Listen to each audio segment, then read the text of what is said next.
যখন প্রেমিক প্রেমিকাকে না পায়, ভালোবাসার বস্তু না পায়, তখন না খায়া থাকে। মাকে বলে, মা আমি ওকে চাই, ওরে ছাড়া বাঁচবো না, আমি খাবো না, খাবার ত্যাগ করে। আল্লাহ বলে, আমাকে পাওয়ার জন্য বান্দা না খেয়ে থাকবি, একটা মাস সিয়াম সাধনা পালন করবি, রোজা রাখবি। আমি আল্লাহকে বলবি, আল্লাহ তোমাকে চাই, না খেয়ে আছি তোমাকে পাওয়ার জন্য, তোমার ভয়ে রোজা রাখি। শেষ দশকে ইতিকাফ করবি, বসে যাবি যে আল্লাহ তোমাকে ছাড়া বের হব না, আমি আল্লাহ তোকে দিদার দিয়া জান্নাতি করে দিব। সুবহানাল্লাহ।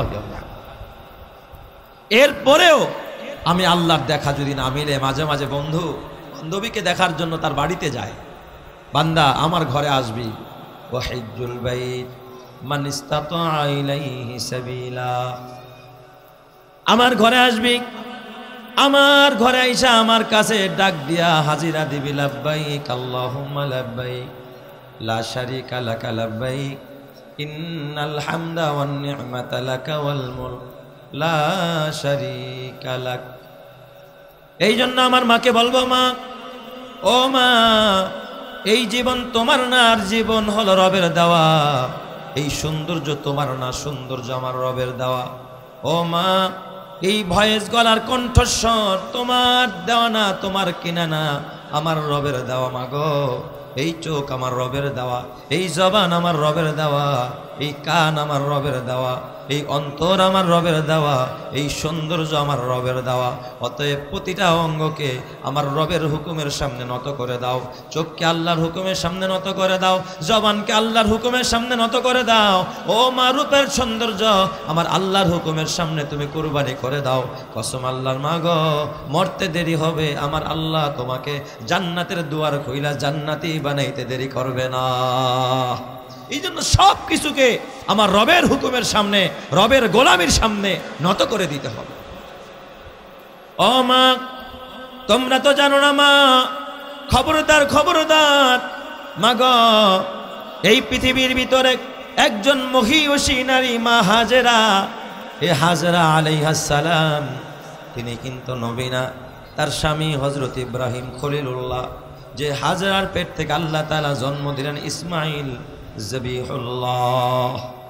আমার নবীর পিতা, আমার নবীর পূর্ব, আমার নবীর উত্তরসূরি যারা, আমার নবী যেই বংশ থেকে এসেছেন হযরত ইসমাইলের বংশ থেকে, আমার নবীরও পিতা হযরতে ইব্রাহিম খলিলুল্লাহ, এবং বনি ইসরাইল থেকে যত নবীরা এসেছেন তাদেরও পিতা হযরত ইসহাক আলাইহিস সালাম, সেখান থেকে হযরতে ইব্রাহিম খলিলুল্লাহ। মা ভিন্ন কিন্তু উভয়ের বাবা এক। এই জন্য নবীরা পরস্পরের সৎ ভাই। আল্লাহ নবী এক হাদিসে বলেন, আল আম্বিয়া ও আখুল আল্লাহ, নবীরা পরস্পরে ভাই ভাই, পরস্পরের মাঝে মর্যাদার এবং মতানৈক্যের কোনো ধরনের বিভেদের কোনো প্রাচীর ভেঙে বিভেদ করার কোনো সুযোগ নাই। নবীরা পরস্পরে ভাই ভাই। এই জন্য মা, তোমরাও পরস্পরে একে অপরের বোন হয়ে থাকবা, মুসলমান ভাই ভাই হয়ে থাকবে। কোনো নারীর সাথে ঝগড়া করবে না। কোনো ভাই যেমন ভাইয়ের সাথে ঝগড়া করে না, বোন যেমন বোনের সাথে ঝগড়া করে না। সকলকেই সবর করতে হবে, ধৈর্যধারী হতে হবে, সকলকেই ঈমানি পরীক্ষায় উত্তীর্ণ হতে হবে। তুমি যদি ঈমানি পরীক্ষায় উত্তীর্ণ হতে পারো, আমার রব্বুল আলামিন মা হাজেরার সাথে তোমাকে জান্নাতি করে দিবে। ইব্রাহিম খলিলুল্লাহ কেমন ঈমানি পরীক্ষা আল্লাহ তাআলা তাকে নিয়েছেন, শুধু তিনি পরীক্ষা দিয়েছেন তা না, তার বিবি হাজেরা আলাইহিস সালাম কি পরিমাণ পরীক্ষা দিয়েছেন একজন মা হয়ে, মহিয়সী নারী হয়ে। অথচ মা হাজেরা ইব্রাহিম খলিলুল্লাহর দ্বিতীয় বিবি ছিলেন। ওনার কিন্তু আরো একজন বিবি ছিলেন যার নাম সাহেরা। প্রথম বিবি সাহেরা, দ্বিতীয় বিবি মা হাজেরা।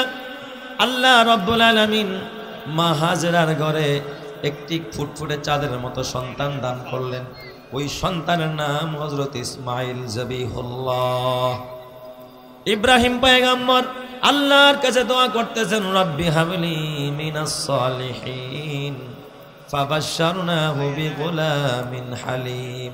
আল্লাহ, তুমি একটা ধৈর্যধারী সন্তান তুমি আমাকে দান করো, আমি তোমার কাছেই সন্তান চাই।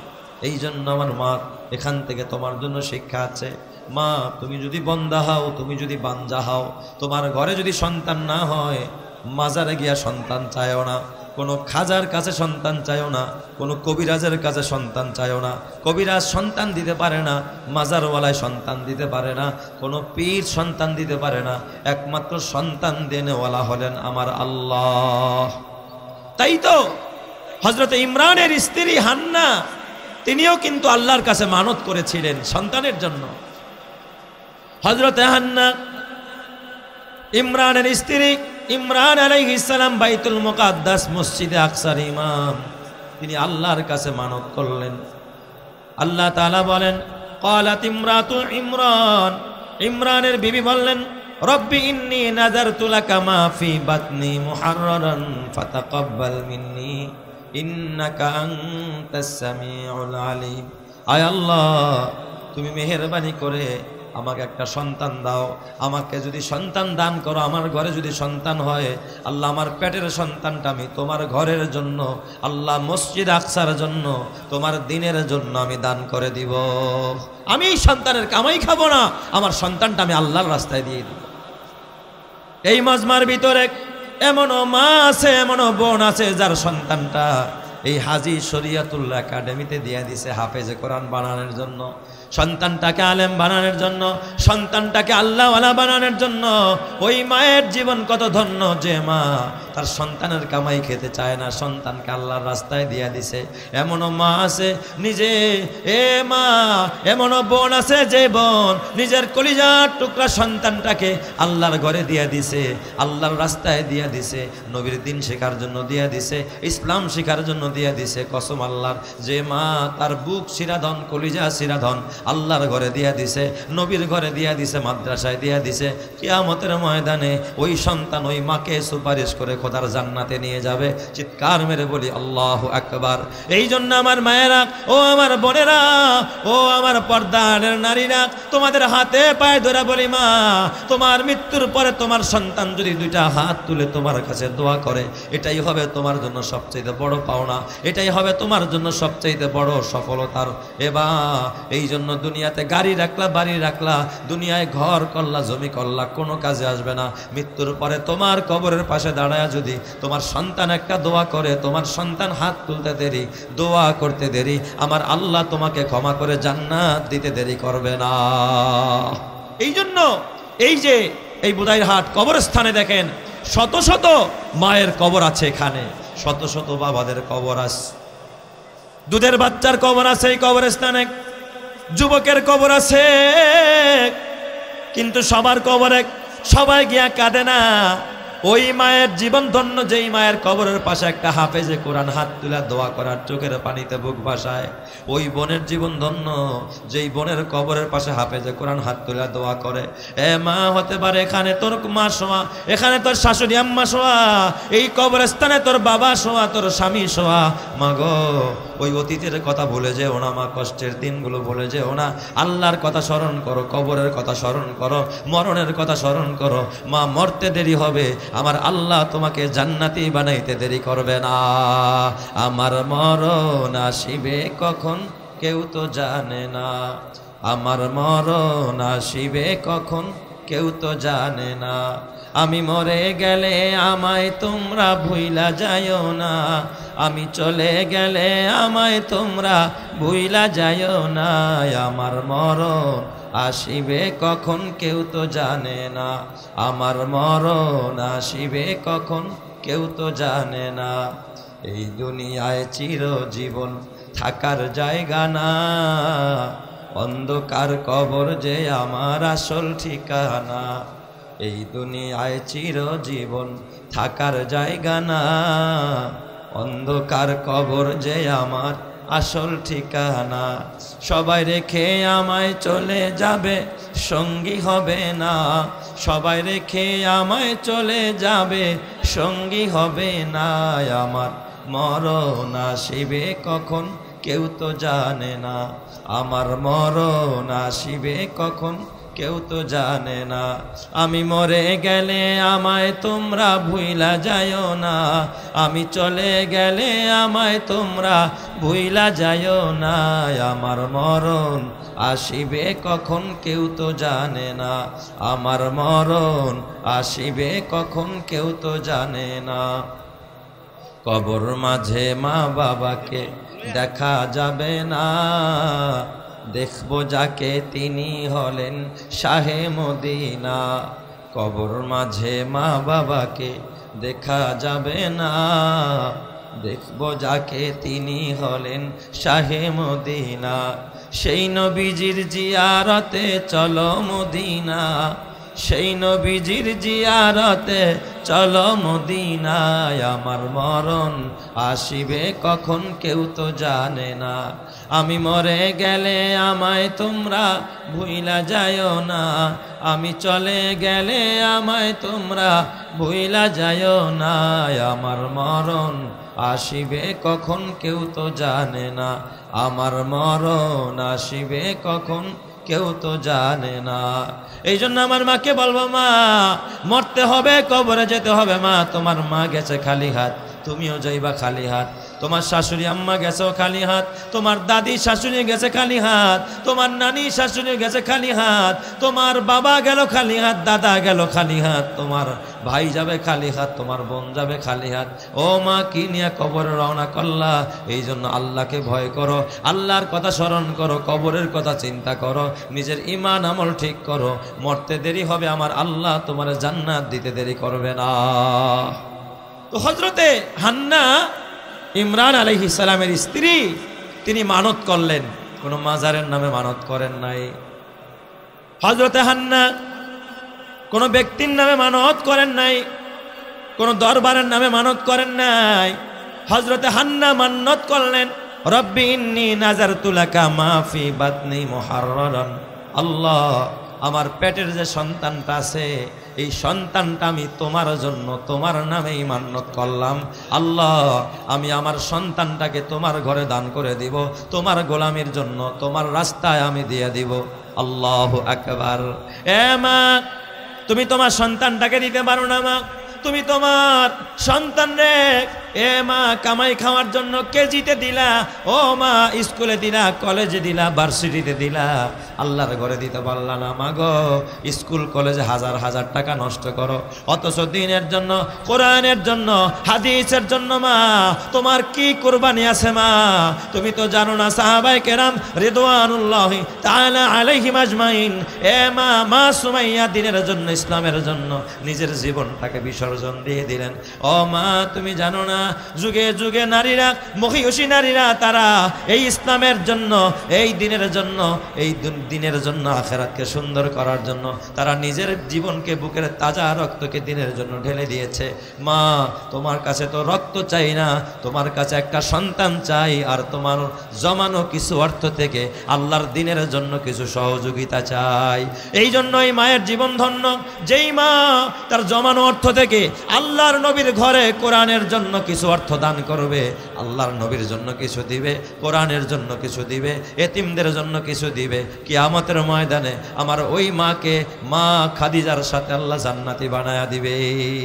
আল্লাহ তাআলা তাকে মা খাদিজার সাথে জান্নাতি করে দিবে। হযরত ইমরানের স্ত্রী হান্না মান্নত করলেন, রব্বি ইন্নী নাযারতু লাকা মা ফি বাতনি মুহাররারান ফাতাকাব্বাল মিন্নি। আল্লাহ, আমি মান্নত করলাম তোমার ঘরে মেয়েটা, সন্তানটা দিয়ে দিব, তবে তুমি যদি কবুল না করো আল্লাহ, তাহলে তো আমার এই মান্নত পুরা হবে না। আল্লাহ, আমি নিয়ত করছি, পুরা করার মালিক তুমি আল্লাহ, কবুল করার মালিক তুমি আল্লাহ। মা, আপনি নিয়ত করবেন, আপনি নিয়ত করেছেন যে হাজী শরিয়াতুল্লাহ একাডেমিতে গেলে আমার গুনাহ মাফ হবে, আমার মুর্দেগান যারা কবরে তাদের কবর আযাব মাফ হবে। তুমি নিয়ত করে এসেছো, চেষ্টা করো, তাদের জন্য দোয়া করো, তাদের জন্য দান খয়রাত করো। কসম আল্লাহর, তোমার মৃতদেরকে আল্লাহ তাআলা এখানে আসার বরকতে ক্ষমা করে জান্নাতি করে দিবেন। সুবহানাল্লাহ। এই জন্য আমার মা, এই দুনিয়ার ভিতরে হযরতে হাজেরার কথা বলতেছিলাম।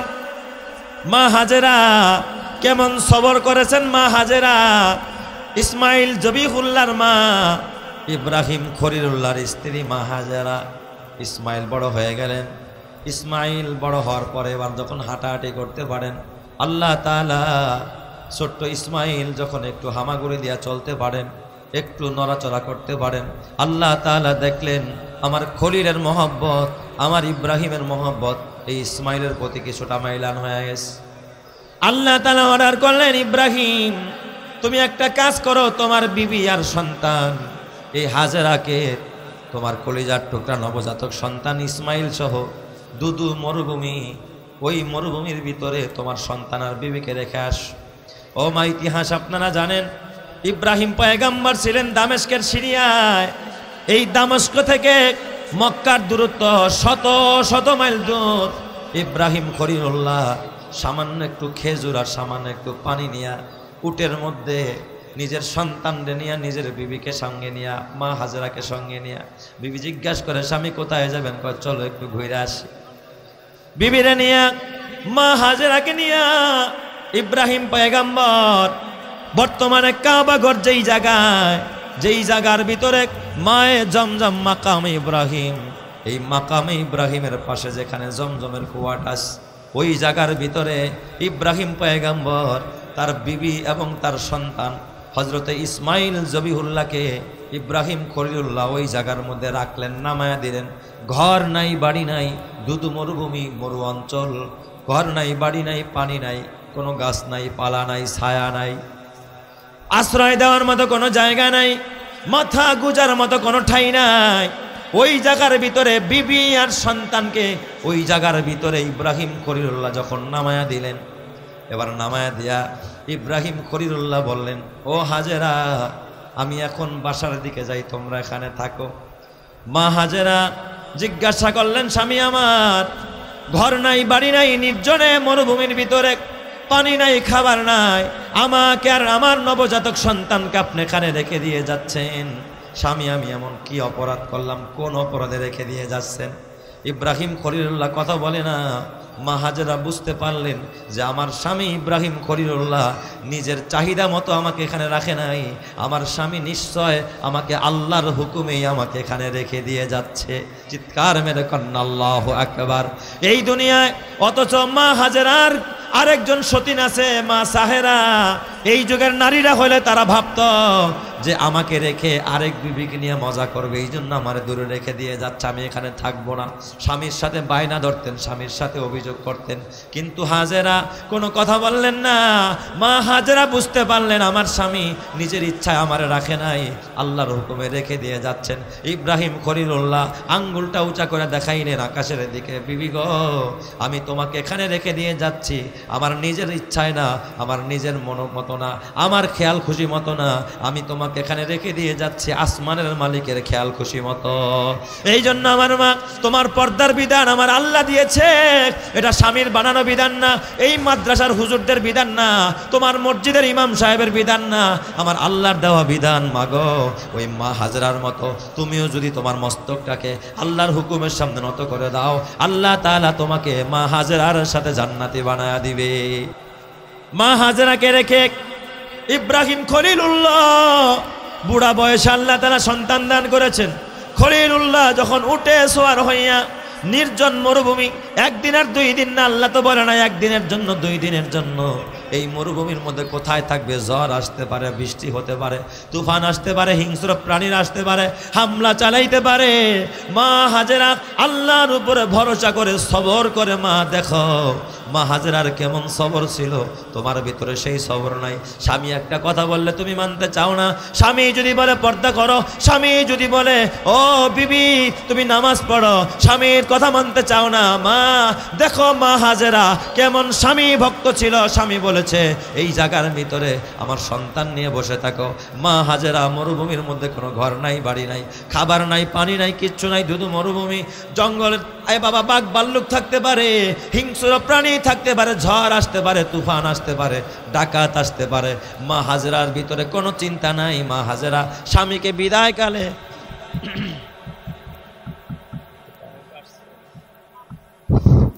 স্বামীকে বিদায়কালে ডাক দিয়া বলে, স্বামী আমার, ও কলিজার টুকরা স্বামী, আপনার ভয় নাই, চিন্তা নাই, টেনশন নাই, আপনি যেই আল্লাহর হুকুমে আমার এখানে রেখে দিয়ে যাচ্ছেন, আমার আল্লাহ কোনোদিন আমাকে আর আমার সন্তানকে পানিতে আর খাবারে মারবেন না।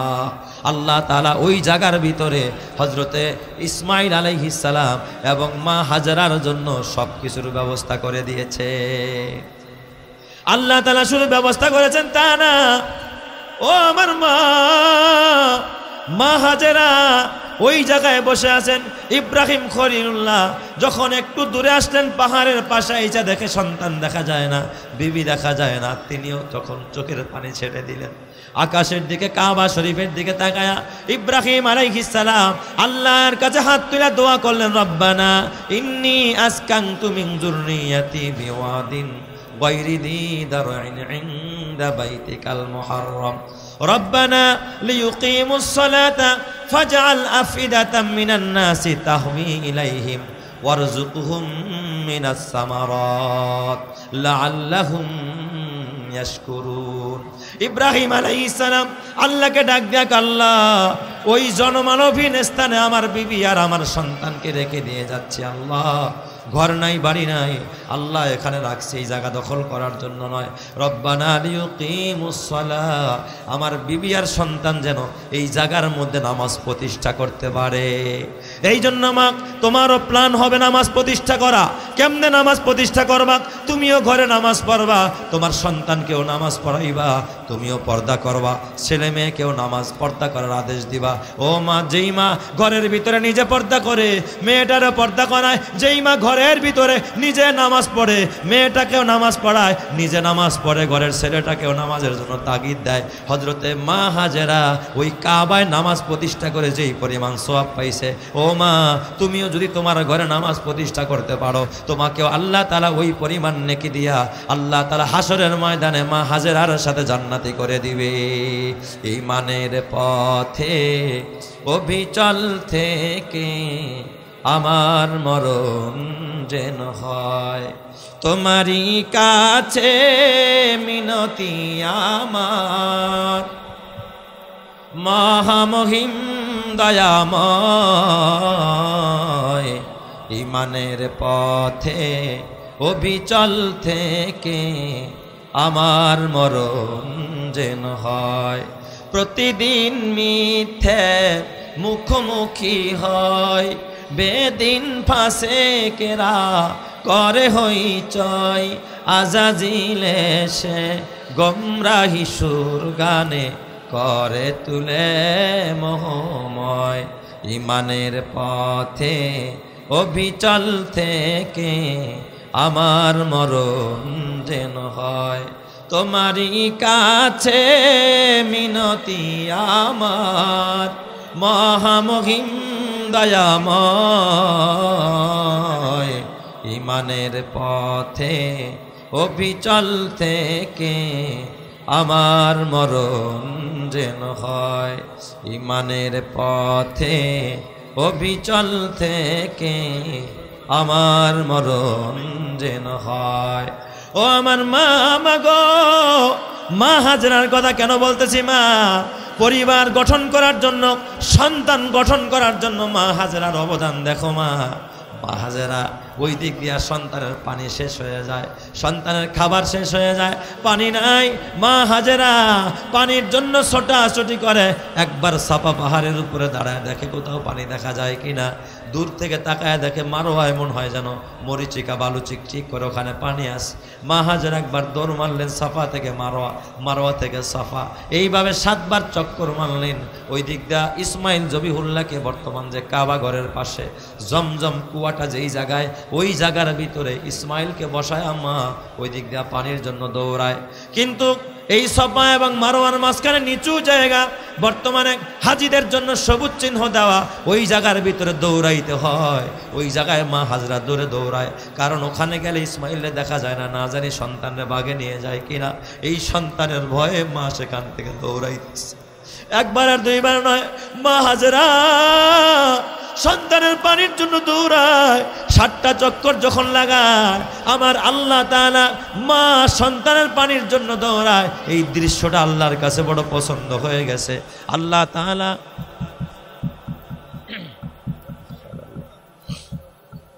এরকম হলো কেন?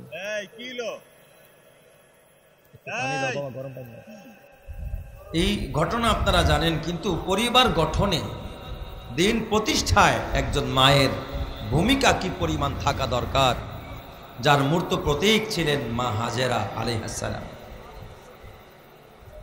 সন্তানের পানি শেষ হয়ে গেছে, পানির জন্য মা একবার সাফা যায় আর একবার মারওয়া যায়, খালি দৌড়ায়। ওই দিক দিয়ে ইসমাইল আলাইহিস সালাম কাবার চত্বরে, বর্তমান জমজমের যে কুয়াটা ওই জায়গার ভিতরে ইসমাইল আলাইহিস সালাম পা গুলো নাড়াইতেছিলেন আর দাপাইতেছিলেন। আল্লাহ তাআলা জিব্রাইল পাঠাই দিলেন, জিব্রাইল কইরে জলদি যা, আমার ইসমাইলের পদাঘাত যেই জায়গার মধ্যে পড়ে, কদম যেই জায়গায় পড়ে, ওই জায়গা থেকে মরুভূমির ভিতরে পাথর ফাটায়া পানির ফোয়ারা, পানির ঝর্ণা বের করে দে। আল্লাহ তাআলা ইসমাইলের পদতল থেকে এই পানির ঝর্ণা বের করে দিলেন। আর ওই দিক দিয়ে পিতা দোয়া করে, ফাজআল আফিদাতাম মিনান নাসি তাহবি ইলাইহিম, যে আল্লাহ কিছু মানুষের মন আর দিল তুমি এই দিকে ঝুঁকায়া দিও। ওই দিক দিয়ে যখন বণিক দল যায়, তারা ভাবতেছিল এই পানির মালিক মা হাজেরা, ওই জায়গার মধ্যে তারা তাঁবু গাড়তেছিল। আশেপাশে মানুষগুলো বসবাস আরম্ভ করলো। সেখান থেকে ওই জায়গার ভিতরে মানুষের বসতি আরম্ভ হয়। হযরতে ইসমাইল জবিহুল্লাহ এবং মা হাজেরার কোরবানির বদৌলতে আল্লাহ তাআলা কাবার চত্বরকে আবাদ করে দেয়। এই জন্য আমার মা, তোমাকেও সেই সবরের পরীক্ষা দিতে হবে মা। ও মা, তোমার ভিতরে আজকে সবর নাই, দেখো তোমার ভিতরে যে সবর নাই তার জ্বলন্ত প্রমাণ। তুমি একটু সময় ধৈর্য ধারণ করে বসবা, তাও বসতে পারো না। ও মা, তুমি একটু সময় সবর করে বসবা, এই ধৈর্যটুকু পর্যন্ত তোমার ভিতরে নাই মা। অথচ দিনের জন্য, ইসলামের জন্য পূর্ববর্তী মায়েরা সাহাবায়ে কেরাম কি পরিমাণ সবর করেছিলেন, ধৈর্য ধারণ করেছিলেন। আল্লাহর নবীর এক সাহাবিয়ার ঘটনা মা তোমরা জানো। একজন কালো মহিলা, মাথার চুলগুলো এলোমেলো, এই মহিলাকে দেখতে দেখা যায় না ভালো। এই মহিলা হঠাৎ করে একদিন নবীজির দরবারে এসে কান্নায় ভেঙে পড়লেন। নবীজি জিজ্ঞাসা করলেন, মা ইউবুকিকা, মা ইউবুকিকি ইয়া উখতি, ও বোন, কোন জিনিস তোমারে কাঁদায়, তুমি কাঁদো কেন? ওই মহিলা সাহাবিয়া ডাক দেয়া বলেন, ইয়া রাসূলুল্লাহ, ইয়া হাবিবাল্লাহ, আমি একজন অসহায় নারী। নবীজি, আমার একটা বড় কঠিন ও জটিল রোগ আছে। ইয়া রাসূলুল্লাহ, আমি মৃগী রোগী, আমার মৃগী রোগ হয়েছে। ও মা, তোমরা জানো যে মৃগী রোগ যার হয়, মৃগী রোগ যখন উঠে একটা মানুষের হুঁশ জ্ঞান বলতে কিচ্ছু থাকে না, বেহুশ হয়ে যায়, অচেতন হয়ে যায়, তার সব কিছু এলোমেলো অগুছালো হয়ে যায়। ওই মহিলাটা নবীর দরবারে কাঁদতেছে, ইয়া রাসূলুল্লাহ, নবীজি গো, আমি একজন মৃগী রোগী। ইয়া রাসূলুল্লাহ, আপনি তো দোজাহানের নবী, আপনি তো বাদশাহ নবী, আপনি যদি হাত তুলে দোয়া করেন, আমার বিশ্বাস আপনার হাত আল্লাহ খালি হাতে ফিরাবে না। আপনার দোয়ার বরকতে আমি মহিলাকে আল্লাহ তাআলা সুস্থ করে দিবে। নবীজির কাছে এই মহিলাটা অসুস্থ রোগী দোয়া চাইতে আসছে। দেখেন তার সবর কেমন। নবীজি বললেন, মা, আমি মুহাম্মদ দোয়া করলে আপনি সুস্থ হবেন, 100% সত্য কথা। আমি হাত তুললে আরশের মালিক আপনাকে অসুস্থ রাখবে না, আল্লাহ তাআলা সাথে সাথে সুস্থ করে দিবে। কিন্তু মা গো, আমি যদি দোয়া করে দেই আপনি সুস্থ হবেন, এতে কোনো সন্দেহ নাই। কিন্তু মা, আমি যদি দোয়া না করি, আপনি যদি সুস্থ না হন, এই অবস্থায় কিছুদিন যদি আপনি সবর করতে পারেন, আপনি ধৈর্য ধারণ করতে পারেন, ও মা, আমি মুহাম্মদ সাক্ষী দিলাম, আপনি যে এই রোগ নিয়ে যদি মরতে পারেন, আপনি যে খোদার জান্নাতে যাবেন তাতে কোনো সন্দেহ নাই। মা, আপনি একটু সবর করেন, আল্লাহ তাআলা আপনাকে ধৈর্যশীলদের সাথে জান্নাতি বানায়া দিবে। সুবহানাল্লাহ। এবার আপনি বলেন, আপনি কি জান্নাতের সুসংবাদ নেবেন, জান্নাতে যাবেন, না সুস্থতা নেবেন? ওই মহিলাকে নবীজি দুইটা অপশন দিলেন। ও মা, যদি বলেন দোয়া করব সুস্থ হয়ে বাড়ি ফিরবেন, আর যদি দোয়া না করি তাহলে এই অবস্থায় সবর করেন, নিশ্চিত জান্নাতে যাবেন, বলেন কোনটা নেবেন? ও জাজিরার মায়েরা, অত্র এলাকার মা বোনেরা, মা গো, এই রূপ ধরা যৌবন জং ধরে যাবে মা। দুনিয়ার গাড়ি দিয়া কি করবা? দুনিয়ার প্রেম প্রীতি, দুনিয়ার এই সৌন্দর্য, দুনিয়ার রং তামাশার মোহে পড়ে যদি জীবন যৌবনটাকে হারিয়ে ফেলো মা, আখেরাত বরবাদ হয়ে যাবে, জাহান্নামে চলে যেতে হবে মা। জান্নাতের যাওয়ার কোনো রাস্তা থাকবে না মা। ওই মহিলা ডাক দিয়া বললেন, ইয়া রাসূলুল্লাহ ফিদাকা আবি ওয়া উম্মি, আমার মা বাবা আপনার জন্য কোরবানি হয়ে যাক নবীজি। আমি আপনার কাছে সুস্থতার দোয়া চাই না, আমি সুস্থ হতে চাই না, আমি অসুস্থই থাকতে চাই। তবে আল্লাহর নবী আপনার জবানে আমি শুনতে চাই আল্লাহ যে আমার জান্নাত দিবে, এই দোয়াটা আপনি করে দেন। আল্লাহর নবী বললেন, আমি সাক্ষী হয়ে গেলাম আল্লাহ তাআলা অবশ্যই অবশ্যই তোমার জান্নাত দিয়ে দিবে, তুমি জান্নাতে যাইবা, এতে কোনো সন্দেহ নাই। মহিলারা চোখের পানি ফালায় নবীজির দরবার ছাড়া উঠা বাড়ির দিকে রওনা। আল্লাহর নবী হযরতে ওমরে ফারুককে ডাক দেখো, ওমর তাকাও, তুমি কি কোনো জান্নাতি মহিলা দেখতে চাও? ওমর বলেন, ইয়া রাসূলুল্লাহ বালা ইয়া রাসূলুল্লাহ, হ্যাঁ দেখতে চাই। নবীজি আঙ্গুল দিয়ে ইশারা করে কয়, ওই যে মহিলাটা কাঁদতে কাঁদতে বাড়ির দিকে যায়, এই মহিলাটা খোদার জান্নাতি মহিলা, এই মহিলা খোদার জান্নাতে যাবে। মহিলারা কাঁদতে, কিছু দূর যাওয়ার পর আবার কাঁদতে কাঁদতে দুজাহানের নবীর দরবারে আবার ফেরত আসলেন। রহমতে আলম নবী ভাবছে এবার বুঝি সুস্থতার দোয়া যাবে। মহিলাটা নবীজির দরবারে আবার ফেরত আসলেন। আয়েশা নবীজিকে ডাক দিয়া বলতেছে, ইয়া রাসূলুল্লাহ ইয়া হাবিবাল্লাহ, নবীজি আমি আপনার কাছে সুস্থতার দোয়া চাই নাই, আমি অসুস্থতা অবস্থায় খোদার জান্নাতে যেতে চাই। তবে নবীজি আমি আপনার কাছে আরেকটা দোয়া চাই। কয় কি দোয়া তুমি চাও? কয় ইয়া রাসূলুল্লাহ আমি মহিলা মানুষ, যখন আমার মৃগী রোগ উঠে, আমি যখন অচেতন হয়ে যাই, আমি যখন অজ্ঞান হয়ে যাই, জমিনে যখন গড়াগড়ি খাই, আমি মহিলার কাপড় উপরে উঠে যায়, আমার সতর খুলে যায়, আমার হাঁটু বের হয়ে যায়, আমার লজ্জাস্থানগুলো মানুষের সামনে প্রকাশ পেয়ে যায়। ইয়া রাসূলুল্লাহ আমি একজন মহিলা, আমার সতর খুলে যাবে, আমার লজ্জাস্থান প্রকাশ পাবে, এটা আমি বরদাস্ত করতে পারি না।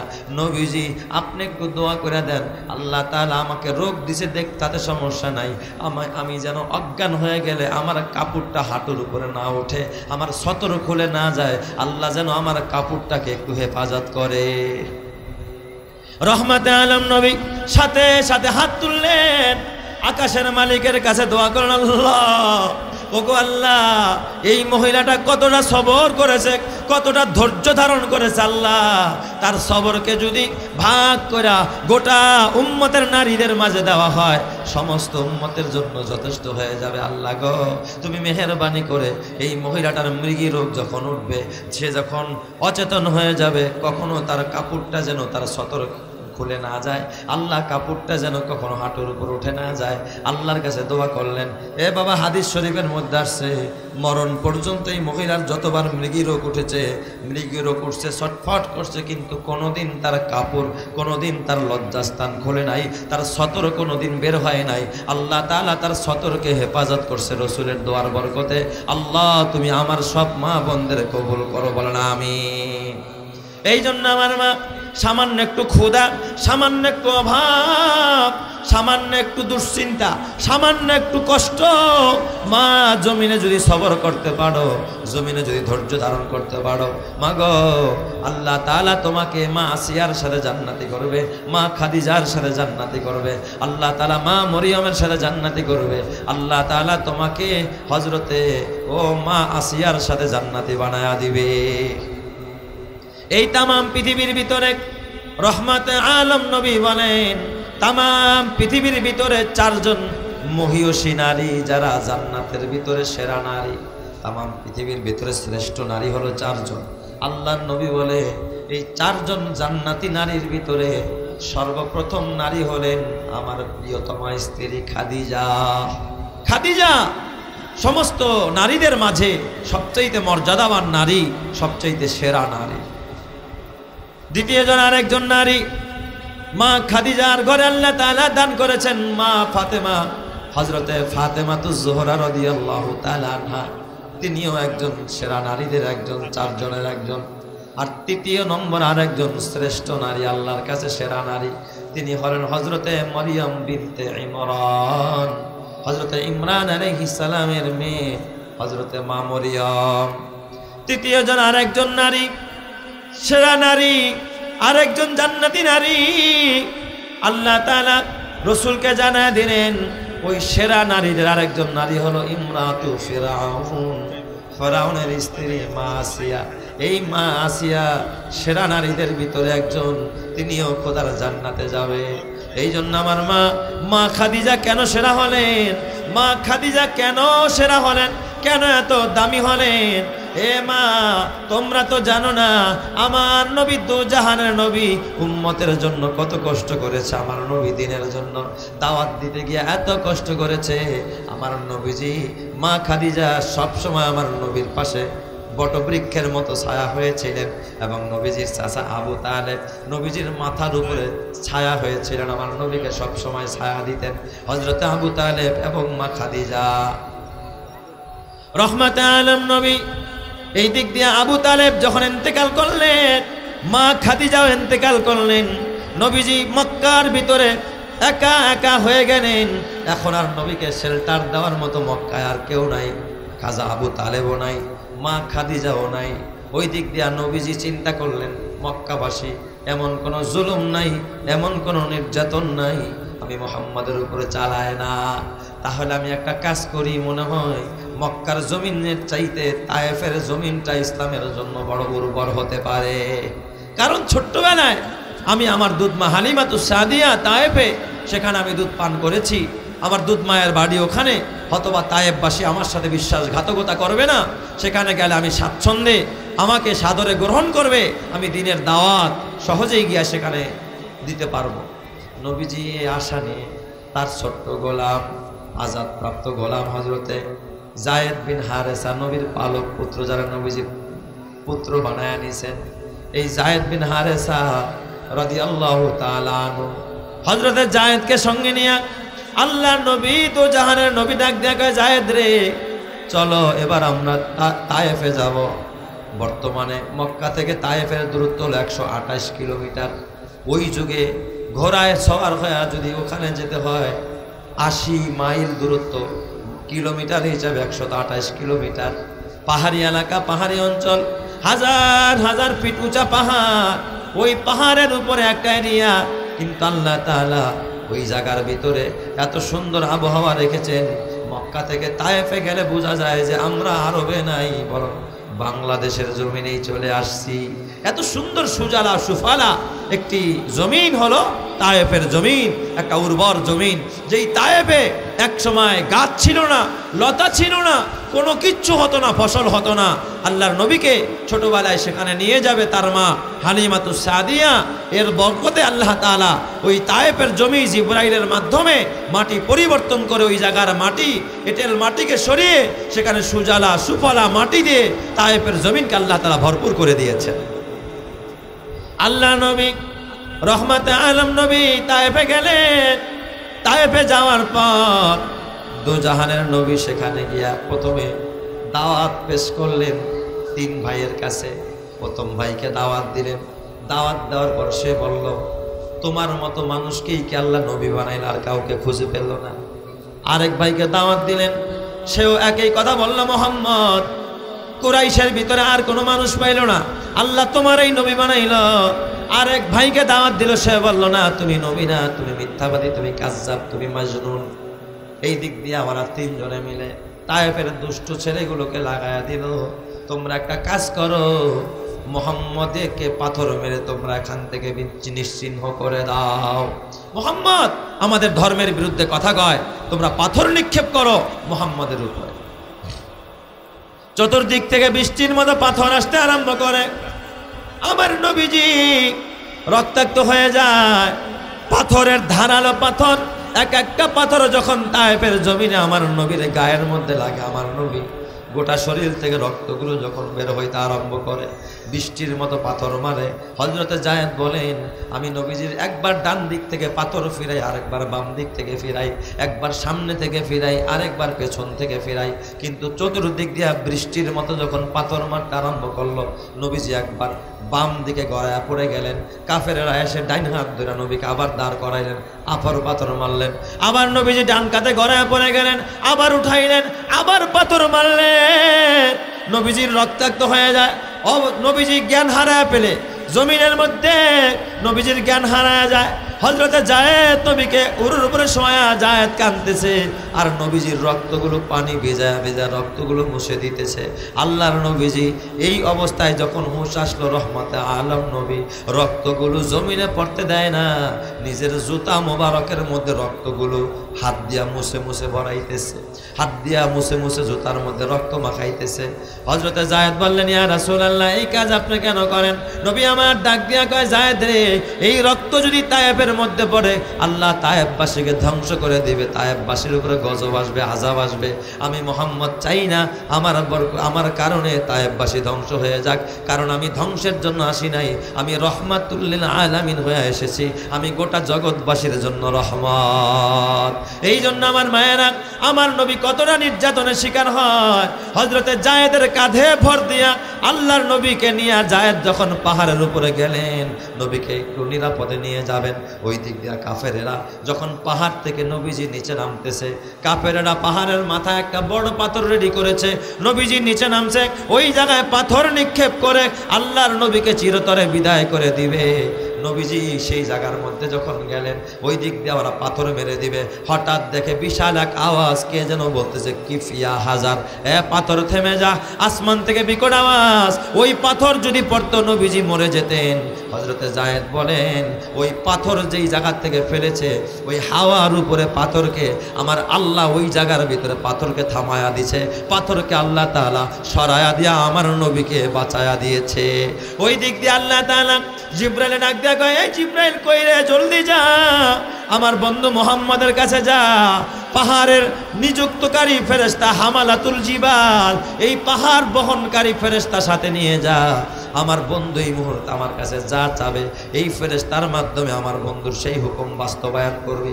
জিবরাইল আইসা জিজ্ঞাসা করে, ইয়া রাসূলুল্লাহ, ইয়া হাবিবাল্লাহ, এই অবস্থায় আপনি এখন কি চান?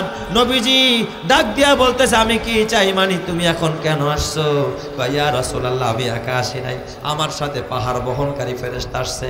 আপনি যদি চান এই দুইটা উহুদ পাহাড় দিয়া উহুদবাসীকে এখানে চাপা দিয়া আল্লাহ তাআলা ধ্বংস করে দিবে, আপনি খালি হুকুম করেন। নবীজি অমনি চোখের পানি ফেলে দিলেন। নবীজি ডাক দেয়া কয়, জিবরাইল, এরা বুঝে নাই, না বুঝে আমারে পাথর মারছে, হয়তোবা এদের পরবর্তী প্রজন্ম যারা আসবে তারা আমাকে চিনবে, আমাকে বুঝবে, আমার কথা শুইনা শুইনা ওরা চোখের পানি ফালাবে, আমি এদের জন্য কখনো বদদোয়া করব না।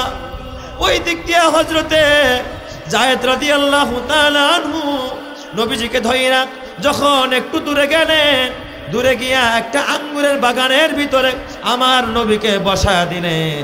ওই আঙ্গুরের বাগানের ভিতরে একজন মালি রাখাল আঙ্গুর পাড়তেছিল, তার নাম ছিল আদ্দাস। এই আদ্দাস ছিল, এ আমার মা ও আমার বোনেরা, উতবার গোলাম, সে বাগানের ভিতরে আঙ্গুর পাড়তেছিল। যে উতবা কাফেরদের বড় সর্দার, মক্কার বড় একজন কাফের নাম উতবা।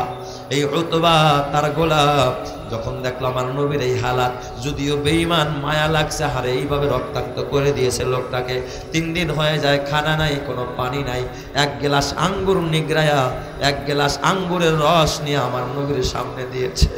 নবীজি বিসমিল্লাহ বইলা 3 দিনের মাথায় এক গ্লাস আঙ্গুরের রস পান করলেন। ওই দিক দিয়ে হঠাৎ করে ওই বাগানের ভিতর থেকে উতবা বের হয়ে আসছে, কাফেরের সর্দার বের হইয়া, যেই কাফেররাও নবীকে নির্যাতন করেছে, আবু জেহেল, আবু লাহাব, উতবা, সাইবা, এরাও নবীর দুশ্মন হইয়া কাফের উতবা চিৎকার মারা ডাক দেখা, ও আয়রে তায়েফবাসী, এইভাবে একটা মানুষকে এতটা নির্যাতন করে আমরাও মুহাম্মদের বিরোধিতা করেছি, তবে এতটা নির্যাতন মুহাম্মদের উপরে চালাই নাই যতটা নির্যাতন তায়েফবাসী তোমরা মুহাম্মদের উপরে চালাইছো। কাফের হইয়া পর্যন্ত নবীর জন্য সেদিন আফসোস করেছিল। এ আমার বাবা ও আমার মায়েরা ও আমার পর্দারের মা, একদিন মা আয়েশা সিদ্দিকা রাদিয়াল্লাহু তাআলা আনহা আমার নবীকে গোসল করায়া আমার নবীর গায়ের মধ্যে তেল মালিশ করতেছিলেন। নবীজির গায়ের মধ্যে দেখেন জায়গায় জায়গায় কালো কালো দাগ দেখা যায়। এত সুন্দর চেহারা, নবীর পিঠের মধ্যে দাগ, নবীর পেটের মধ্যে দাগ, নবীর পাজরের মধ্যে দাগ, চতুর জায়গায় বসন্তের দাগের মতো কালো কালো দাগ। মা আয়েশা ডাক দিয়া কয়, ইয়া রাসূলুল্লাহ, ইয়া হাবিবাল্লাহ, মনে হয় ছোট্টবেলা আপনার বসন্ত হয়েছিল, বসন্তের দাগ দেখা যায় দেহের ভিতরে, এত কালো কালো দাগ কিসের ইয়া রাসূলুল্লাহ? মা আয়েশা তাকায় দেখে নবীজির দুইটা চোখ দিয়া গাল বেয়ে পানির ফোঁটা অজরে গড়াইতেছে। নবীজি ডাক দিয়া বলে, আয়েশা রে, এটা বসন্তের দাগ না, এটা হলো ওই তায়েফের ময়দানে এই দিন প্রচার করতে গিয়া ওই তায়েফবাসীর পাথরের আঘাত। ওই আঘাতের চিহ্ন এখন আমার দেহ থেকে যায় নাই। ও আমার মায়েরা, ও আমার বোনেরা, আমার নবী দিনের জন্য কত কোরবানি করলেন। এ আমার বোনেরা, হযরতে ফাতেমার ঘরে খানা নাই, ফাতেমা 3 দিন পর্যন্ত না খাওয়া, দিনের জন্য কত কোরবানি করলেন, দিনের জন্য কত ত্যাগ করলেন। ও মা, তোমরাও তো মা, তোমাদের মতো একজন মা ছিলেন রাবেয়া বসরি রহমাতুল্লাহ আলাই। মা গো, এই রাবেয়া মা বাবার 4 নম্বরের কন্যা। প্রথম বোনের নাম ছিল ওয়াহেদা, দ্বিতীয় বোনের নাম ছিল সানিয়া, তৃতীয় বোনের নাম ছিল সালেসা, চতুর্থ বোনের নাম ছিল রাবেয়া। রাবেয়া মানে চতুর্থ মেয়ে। রাবেয়া বসরিয়ার জীবনী পড়ে দেখো মামা গো, আজকে এই রূপের বড়াই করতে গিয়া, সৌন্দর্যের বড়াই করতে গিয়া পর্দা ছেড়ে দিলাম। ও মা, যৌবনের তাড়নায় নামাজ ছেড়ে দিলাম, যৌবনের তাড়নায় গুনাহ করলাম। এ মা, মরে দেখো না কেন ফুল থাকবে না, কানের দুল থাকবে না, গলার মালা থাকবে না, হাতের বালাও থাকবে না। মা গো, একেবারে পুরা উলঙ্গ করে সাদা কাপড়ে মোড়াইয়া তারপরে তোমারে কবরে রাখবে গো মা। কি নিয়ে কবরে রওনা করলা? ইন্ডিয়ান 3 পিসটাও তোমার কবরে যাবে না মা।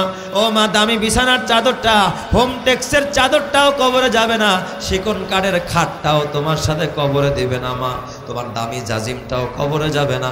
ওই ঠান্ডা মাটির ভিতরে তোমার মা ঘুমায়, বাবা ঘুমায়, তোমার স্বামী ঘুমায়, তোমার বোন ঘুমায়, ভাই ঘুমায়, তোমাকেও ওই ঠান্ডা মাটির ভিতরে কবরের মধ্যে যাইতে হবে গো মা। এই রাবেয়া, তিনি তেমন সুন্দরী নারী ছিলেন না, কালো বেটের বেটে। এক ছিল কালো, আবার বেটে ছিল, ঠোঁট ছিল মোটা মোটা, চোখগুলো ছিল ছোট ছোট, দেখতে তেমন ভালো দেখা যাইত না। রাবেয়া বসরি, রাবেয়া বসরির মার বাবা বড় গরিব। ওই যুগে বাচ্চাদেরকে মানুষ গোলাম বানায়, বান্দি বানায় বাজারে বিক্রি করত। আমরা যেমন গরু পালি, ছাগল পালি, বাজারে নিয়ে বিক্রি করি, আগের যুগে মানুষকে মানুষ গোলাম বানায়, বান্দি বানায়, দাস দাসী বানায় বাজারে বিক্রি করত। রাবেয়ার মা, রাবেয়ার বাবা চিন্তা করে, মেয়েগুলো বড় হয়ে গেছে, বড় মেয়েটা বিয়ের উপযুক্ত, মেজোটাও বড় হয়ে গেছে, ছোটটাও বড়র কাছাকাছি, রাবেয়া তো সবার ছোট। তবে এই সংসার চলে না, নুন আনতে পান্তা ফুরায়, ঘরে খাবার থাকে না। রাবেয়ার মা আর বাবা পরামর্শ করলো কি করা যায়। কয় তাহলে একটা কাজ করি, একটা মেয়ের আমরা দাসী বানায়া বিক্রি করে দেই। কয় তাহলে কারে বিক্রি করা যায়? কয় সবচেয়ে যেটা বেডঙ্গা সুন্দর দেখা যায় না, রাবেয়া, রাবেয়ারই বিক্রি করে দাও। রাবেয়ার মা আর রাবেয়ার বাবা বাজারে নিয়ে যায়, বাজারে নিয়ে রাবেয়া বসরি রহমাতুল্লাহ আলাইকে বাজারে বিক্রি করে দেয়। একজন মালিক তাকে ক্রয় করে যখন বাসায় নিয়ে যায়, হযরত রাবেয়াকে যখন বাসায় নিয়ে গেলেন, হযরতে মা রাবেয়া বাসায় যাওয়ার পর মালিকরা ডাক দিয়া বলে, মালিক আমার, ওগো মুনিব আমার, আমাকে আলাদা ঘর করে দিতে হবে, আপনার ঘরে আমি থাকবো না। মালিক তার জন্য আলাদা ঝুপড়ি ঘর বানায় দিছে জঙ্গলের পাশে। গরু ঘরের কাছে ছোট্ট একটা ঝুপড়ি ঘর বানাইছে। ওই ঘরের ভিতরে মা রাবেয়া থাকে, একজন যুবতী নারী। মাঝে মাঝে রাবেয়ার মালিক চিন্তা করে, এই আমার দাসীরা রাতের বেলায় কি করে একটু পাহারা দিয়ে দেখি, আবার কোনো ছেলের সাথে সম্পর্ক করে কিনা। রাবেয়ার মালিক রাতের বেলায় তার মনি গভীর রাত্রে নির্জনে নিবৃত্তে একা একা বের হয়া রাবেয়ার ঘরে খেজুর পাতার দিয়া বেড়া দেওয়া, বাহির থেকে সব দেখা যায়। হঠাৎ দেখে রাবেয়ার ঘরের মধ্যে নিবু নিবু বাতি জ্বলে, আর রাবেয়া কার সাথে যেন ফিস ফিস করে কথা কয়। রাবেয়ার মালিকের একটা চিন্তা, মনে হয় রাবেয়ার ঘরে কোনো পরপুরুষ ঢুকছে, এই পরপুরুষের সাথে মনে হয় রাবেয়া কথা বলতেছে। রাবেয়ার মালিক দরজার কাছে গিয়ে কান লাগায়, কি কথা কয় শোনে। হঠাৎ ফাঁক দিয়া নজর করে তাকায়, দেখে না না, রাবেয়ার ঘরে কোনো পুরুষ নাই। রাবিয়ার ঘরে হালকা বাতি জ্বলে, রাবিয়া সেজদার মধ্যে যায় নামাজে পড়ে পড়ে আরশের মালিক আল্লাহর সাথে কথা কয়, আল্লাহর সাথে কথা বলা আরম্ভ করেছে। মা রাবিয়া ডাক দিয়ে আল্লাহ, দুনিয়াতে আমার এক মালিক আছে, ওগো মাওলা, সারাদিন তার গোলামি করতে হয়, সারাদিন তার হুকুম পালন করতে হয়, এই জন্য সারাদিন আমি তোমার কদমে সেজদা দিতে পারি না। আল্লাহ, তোমার সাথে প্রেম করতে পারি না, তোমার সাথে কথা বলতে পারি না। আল্লাহ, আমার মালিকের ডিউটি পালন করতে হয়, যদি এই ডিউটি পালন করা না থাকতো আমি 24 ঘন্টা তোমার সময় দিতাম, তোমার কদমে সেজদায় কাটাইতাম। এই কথাগুলো বলে, এই জন্য রাবিয়া বলে, আল্লাহ, রাতের সময়টা আমি নির্জনে থাকি, রাতের সময়টা আমি সেজদায় করে তোমার কদমে কাঁদি। আল্লাহ, তুমি আমি রাবিয়ারে ভুলা যাইও না, আমি রাবিয়ারে কিয়ামতের ময়দানে তুমি আমার ভুলা যাইও না। আল্লাহ, তুমি আমি রাবিয়াকে জাহান্নামের আগুনে পোড়াইও না। আল্লাহ, আমারে জাহান্নাম দিও না, জাহান্নাম থেকে বাঁচাইও। আল্লাহ, তুমি আমারে ভালোবাসো, আল্লাহ, তুমি আমারে মহব্বত কইরো, আমি রাবিয়াকে ক্ষমা করে দিও। মা রাবিয়া এইভাবে যখন কাঁদতেছে, মালিকের চোখ দিয়া অজরে পানির ফোঁটা গড়াইতেছে। মালিক এবার ফজরের পরে ডাক দিয়া কয়, রাবিয়া, ওই জাতের কসম করে কইলাম যে এই জাতের কুদরতি কবজায় আমি মালিকের জীবন আমি তোমার আজাদ করে দিলাম। রাবিয়া, আর কোনোদিন আমার গোলামি করতে হবে না, আমার কাজ করতে হবে না।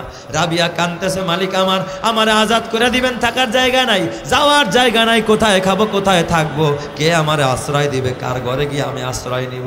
এবার রাবিয়ার মালিক ডাক দিয়া কয়, রাবিয়া, আজকে থেকে আমি তোমাকে আজাদ করে দিলাম, তুমি আমার ঘর থেকে যাইবা না, বরং আমার ঘরেই থাকবা। এতদিন তুমি আমার গোলামি করছো, আজ থেকে আমি তোমার গোলামি করব, আমি তোমাকে খাবারের ব্যবস্থা করব, আমি তোমার পোশাকের ব্যবস্থা করব, আজকে থেকে আমি তোমার গোলাম হয়ে যাব।